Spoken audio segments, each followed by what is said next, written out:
At Still Gardening, we recognise the huge benefits that people get from actively gardening. But with age or with a disability, the garden can become challenging. And sometimes changes are needed to make the garden more manageable.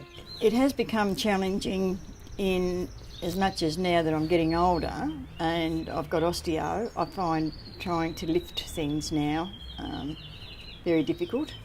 Well, see, I've got a bad back and bending down, really hurts me.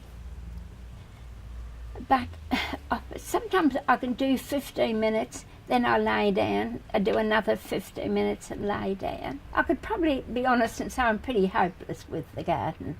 In 1986, I had my brain hemorrhage, and that really clipped my wings. I'm very frustrated that I can't get right into the garden and do the weeding. When I see weeds, I know they're way out of my reach. I've got two friends who went in a nursing home because they couldn't cope with their garden. Now one of them, only last Wednesday, told me she's bored to tears. Why go into a nursing home just because your garden's untidy? And that's what a lot of them are thinking. I've got one friend and she can't do it, and she says, "Oh, but I think I might as well book into a nursing home." I said, rubbish. Get someone to help you do your garden and you can stop in. And you're doing yourself and the government a good deed. That's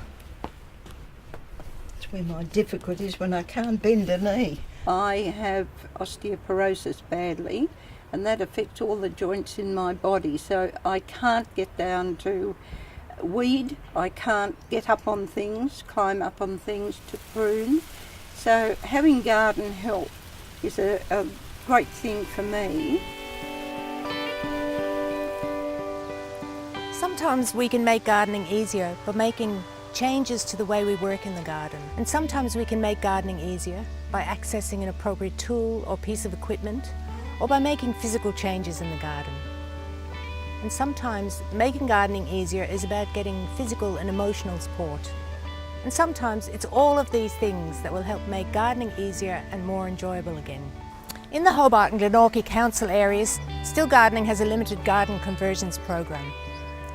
The aim is to overcome obstacles to gardening, and referrals for the garden conversions are made through our garden mates.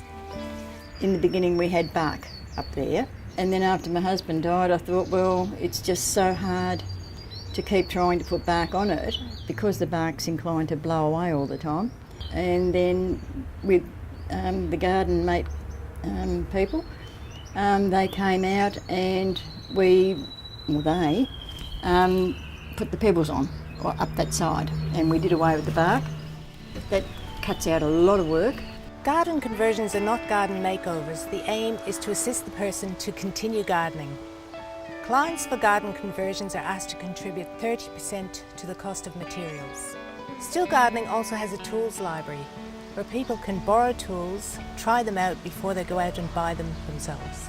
At Still Gardening, we realise that our bodies can't always keep up with our enthusiasm for gardening, but with a bit of help, you can much more easily keep on gardening.